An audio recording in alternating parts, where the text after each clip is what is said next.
Welcome back to another segment of Behind the Scenes of the Waltons. Today I'm going to share with you some video and a little bit about the recent events in Waco, Texas with members of the Walton cast. A few of us arrived before the weekend to spend a couple of extra days together as a cast. We always love that opportunity when we can get together and spend family time. So we started off and had an evening at Mary's house. She lives in the Dallas area. So we are in the process, the early stages of creating a cookbook to share with all of you.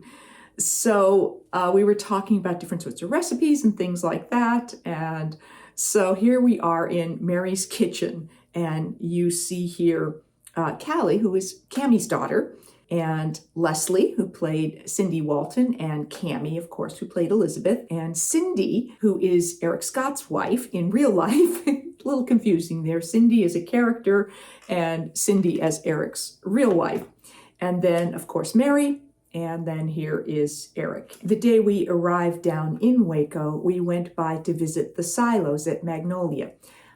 So just a nice sort of little look around. It's a beautiful venue, and they have created all kinds of different, they have music playing, they have storytelling, they have little food trucks, and they have a lot of cute little shops to buy different sorts of home goods and things like that. So we had just a short visit there and wandered around and enjoyed the venue. It was nice to see it. As we all arrived at the hotel we were staying at, we caught a cute moment. I missed the first moment of the reunion, but here are Cammie and Tony Becker, who played Drew. So here is the reunion after many years of Elizabeth and Drew. That evening we gathered to do sort of a podcast to talk about the show, and this will be used, aired as a podcast, and also pieces of this will be used to help promote future events that are done with the Walton cast. Present at this podcast were Leslie Winston, who played Cindy, Mayf Nutter, who played Bobby Bigelow, Angel Rhodes, who played young Virginia, Ben and Cindy's daughter Virginia, Jack, who is the organizer of the events, then Tony Becker, who played Drew, Eric Scott, who played Ben, Kelly Hurd was the moderator for this podcast. There's Mary. Mary and I were both sort of shooting video, and David Doremus, who played G.W. Haines. I tried to get a little bit of a shot with me in to show everybody at the table. Didn't turn out so well. The podcast commenced, and they had everybody introduce themselves. Mike McGreevey was also there. Now, Mike played Hobie Shanks in the episode The Braggart, and Michael also wrote a few episodes of the Waltons, as did his father, John McGreevey, who wrote about 21 episodes and also won an Emmy for writing for our show. A few questions that viewers often ask were addressed during the podcast. One question being, why didn't we get to see Drew and Elizabeth's wedding? So Tony and Cammie both spoke a little bit about that. You know, I don't know. I think they ran out of time. I think they just ran out of time. They just ran out of time. I think that was. If I'm right, I think there was talk about this big wedding and this big thing happening, but I think that season ended. I think that one of the last reunion shows, Drew and Elizabeth are engaged, so there's this promise of a wedding. And because, the Waltons was never short of a wedding. Well, I think the other thing was, one of the first of those reunions was Richard's. Yeah. So John Boyce. So I don't think they wanted two of the three to be around a wedding. So I think that was, if they would have been a fourth one, I think that would have been Elizabeth's. They would have checked the Drew and Elizabeth wedding off. Exactly. So just a matter of. So what would you tell fans?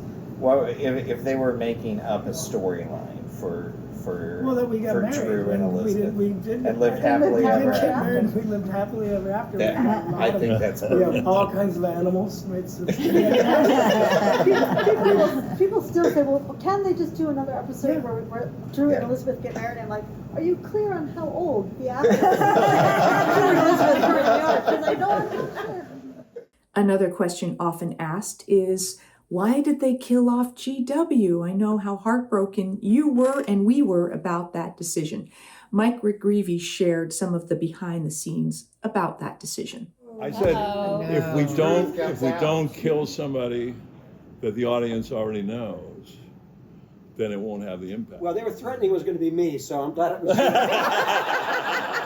To me, and they so loved you and GW, and I hear it all the time. They're like, oh, when GW died, it's the saddest episode ever. It's so sad. I can just remember one time where a lady walked into the room. I was at a reunion, and she walked in the room and she screamed, and it's like, what did I do? You know, she goes, "You're alive," and it's like, yes, I am. I'm glad I'm alive. On Saturday, there was a day of meet and greet and pictures and signings and things like that. There were these beautiful portrait sketches that had been done of some of the people that are no longer with us. Ralph Waite, Earl Hamner, Ellen Corby, Will Gear, John Ritter, who of course played Reverend Fordwick, Bula Bondi, who appeared in the episode The Conflict, and of course, the pony cart. The wonderful Helen Klebe and Mary Jackson, who played Miss Mamie and Miss Emily Baldwin. Ronnie Claire Edwards, who was unforgettable as Corbeth Godsey. Joe Conley, who played her, her husband, Ike Godsey, or as she referred to him, Mr. Godsey. Marie Earle, who played Maud Gormley. Wally Cox. Now you might say, Wally Cox, I don't remember him on the Waltons. We had the same question, but evidently Wally Cox appeared in Spencer's Mountain, which preceded The Homecoming. Peggy Ray, who came into the later seasons as Aunt Rose. A few little glimpses here of David Doremus at the meet and greet, Tony Becker, and then we see a little bit here of Charlotte Stewart. Now, Charlotte played Ruth Collier in the very first episode that aired, The Foundling. She played Holly's mother. And then she went on to Little House on the Prairie, where she played Miss Beadle for a number of seasons. So always wonderful to have Charlotte come join us. There was a silent auction that was available for people to bid on during the day.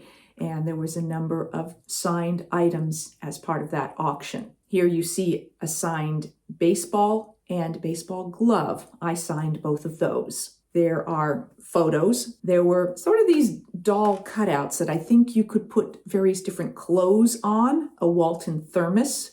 There was also a Walton lunchbox. I think it was out at the moment being taken around for various different members of the cast to sign that. An aviator's cap and goggles that reminiscent of Jim Bob. Then another ball and glove that were signed by both me and David Doremus, who played G.W. Haines. A signed script, and then another baseball that was signed by Mike McGreevey, who played Hobie Shanks in the Braggart. Saturday evening, there was a wonderful dinner, and we paid tribute to a number of the cast members who are no longer with us. So Mary spoke about Will and Ellen. I think that we could have had a better education, role models, or any examples of how to be with other people than them. They came from the theater.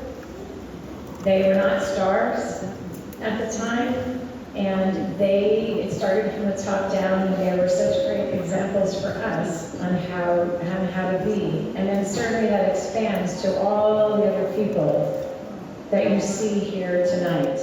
And then Eric also spoke about them. One thing, we were kids on the show. And just like when we always tell people when they ask us what was it like being on the show, for us, it's almost like a junior high school reunion. We we tell you what it was like to when we were 15, 14, 13, being on a set. Someone was a guest on our show for maybe a week, 3 days, 5 days, and we had a wonderful time with them. It went over very, very quick. It would be the same thing as if we asked you, look over to the right in your high school yearbook and look 3 pictures over. Do you remember that person that was there? You might have a memory of them, you might not. So with some of them, we had some great relationships with. Some of them, maybe they were just in and out and very quick. But we've lost a lot of people along the way. And I just think these pictures we have here are just beautiful. And people that were very special to us. Both Tammi and Eric shared some of their memories of working with Bula Bond. What they say is right. If somebody was on the show and you didn't have a scene with them, we typically were in school if we weren't working, so we didn't always meet everybody. And I was very little when we worked with Bula Bond, and what I remember, I think, which is often the case when you're very little, is more of an impression than a really specific moment. And I'm sure one of my older siblings will have a more specific moment. But what I remember was the reverence with which she was treated. She was treated as a living legend. I was 7 or 8, so she was so old. And she was just, like it was, she was royalty. Like with such deference and such care and such respect for this amazing career. And I always say, if I have one regret about the Waltons, it's that I was too young to understand who anybody was. If I was doing it right now at this age, I'd be like, okay, Miss Bondi, tell me all about it. And then I was just, I don't know who she is, but she's super old and everybody really, really cares about her. And it's really like treating her with enormous respect. So I guess I better do the same thing. Yeah, I remember I had some great scenes with her in the pony cart. And I was told beforehand, she's very old and very fragile. So I was very, my mom said, don't do anything that would make her upset. So I was being very gentle to her. But you're right, she was theatrical royalty. When she came on the set, the chairs were there, the flowers were waiting for her. I mean, the director they brought in specifically for her episodes were Ralph Sinensky, who had worked with her years earlier. And he has wonderful blogs about working with this woman. But she was unbelievable to work with. I mean, and again, like Tammi said, we didn't know who we were working with, whether we were working with someone that was of that level or it was just someone that had never worked before. We just took them, embraced them, and worked with them. And but I could tell when I was working with her, she knew her lines. She was zeroed in on your eyes, and she was working the whole time. And I just felt she was just playing with me. I just felt this is a different league. I have no idea what I'm doing. I'm just going to get my lines out, and I'm going to make way for her and do her thing. And she did. She was really good. And I think someone was talking about her recently. I don't know if you heard this, but she had a viewing of one of her episodes.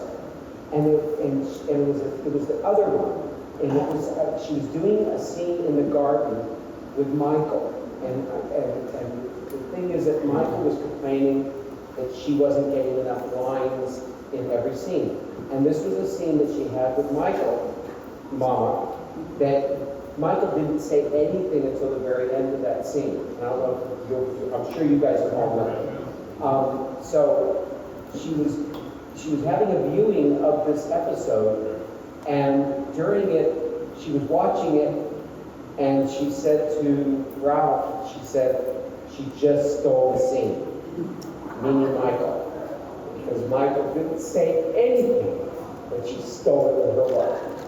And again, this is on a much higher level artistically than we would understand, but she picked up on something that Michael did. And Michael was an amazing actress. So she just saw it from one professional to another. Even on that level, she had that element of, wow. Eric was very close friends in real life with Joe Conley, and so he shared some of his memories of Joe. And said, I'm thinking about doing a song and dance act and going on the road. Would you ever want to do it? And I said, I don't know, I've never done it before. Did you ask John? He goes, yeah, but he said no. So I said, yeah, I'll do it with you. So we proceeded over the next year and a half to get writers, choreographers. He said he had 2 left feet, and I said I had 2 right feet. So we would try to make this work. We had the best time, and we went on the road. We actually did the show. We created this entire song and dance routine and went to a lot of county fairs, and we entertained people and gave them what we thought was a good performance and everything. And they always said wonderful praises, but the best thing I got out of it was I got a friendship. When Mary, as Erin, got married on the Waltons, she wore her own mother's wedding dress. And at that point, she'd already lost her own father in real life. And so she was thinking about all of that as the actual wedding ceremony was going to be filmed on the Waltons. So she shared some of those memories and those moments with Ralph Waite. On the aisle, and Ralph and I are in the back of the church, and I've not been married in my real life, and I'm thinking, if I ever do, I don't have a dad. And so Ralph comes out, and he's, and they're going to open the doors for us to film and walk through, and he takes me by the arm, and he looks at me and he goes, "Are you ready, kid?" And I said, "Yeah, I think." And I said, "You know, Ralph, you're the only dad I have left." And he was like, took my arm, and the doors open, action! And we walked down the aisle together. And that was such a special moment for me. Tony Becker shared some wonderful memories of both Joe Connolly and Ralph Waite. I want to say, first I want to say, we did a cruise years ago, and I get up early and I go to the gym. I get down to the gym, and there's one guy, and it's early, everybody's a cruise, nobody gets up early, right? There's nobody on the boat. Joe Conley is in there working out. And that was our time. So while we were on the boat, I see him every morning, and one night we went to dinner and he had a little pin on his lapel. I said, "Hey Joe, what was that little pin on your lapel?" "Well, it's a silver star." Now, I'd never seen one. I didn't know that that's what that was. I said, "Wow, Joe, I had no idea." "Well, can you read my bio?" I said, "I don't read it, Joe." "Yeah." But so he tells me he got it for Korea. And he said, I just got that. He said, "I happened to survive this deal. It was a bad situation, and he just kept going back and helping guys. And he said, we were all waiting to have something drop on our heads. Nothing dropped on my head, and he did this. And I worked with this guy and had no idea who he was, because he was a song and dance man. Who knew that he was a hero? And everyone on the set had some kind of story. It was that morning, you don't even know how deep the story was. Working with Ralph was really one of my favorite things, because Ralph to me was what all I wanted to be. Someone in Cool Hand Luke in these other films, you're like, okay, this is Ralph. And we would do a scene with Ed, and he'd still be talking to me, like, Ed, this is how it's going. You never even know to stop shooting. And one day we're sitting there, and I'm a young guy, and I'm trying to find myself, and playing football at Hollywood High School, and going to the set, and doing my thing, and Ralph looks at me, and he sees I'm thinking about stuff, and he goes, "Hey, you got time?" I said, "Yeah." Not a very masculine job, is it? During the day, there had been a pie contest. So there had been a judging for these pies, and that evening we auctioned off all of these pies. And so we got kind of silly, and we were doing all kinds of things. There was a moment where a I went over to David Doremus. I was holding my camera and I said, we're going to dance. Remember in the Easter story how Mary Ellen taught GW to dance? So thought it would be fun to have a little moment again of Mary Ellen and GW dancing. So a very bad bouncing around bit of footage here of me and David dancing. All of this was to raise funds for Gary Waite. Now, Gary is the husband of Martha Nix, who had played Serena Burton. She was one of the 2 grandchildren of Aunt Rose when they came to stay with us, and she was there throughout most of season 8. Unfortunately, her husband has had a heart condition since birth, and he is now in need of heart transplant. So the cast all got together along with the organizers of the event, and all of these auction items were to raise funds to assist Martha and Gary. In addition to auctioning off all of the pies, we also auctioned off some of the beautiful sketches that the cast had also then signed on the back, along with a couple of also signed scripts, original scripts from the Waltons. So we were able to really help out Martha and Gary. And I was also asked at the time if there were ways that other people who wanted to contribute to help Gary, if there was a way for people, for those of you out there, to donate if you would like to. And here is a link that you can go to if you would like to make a donation to help Martha and Gary. The next morning, there was a breakfast with the Waltons, because everybody wants to eat at that Walton table. So we were scattered around the room and able then to meet different people and share breakfast with various different people.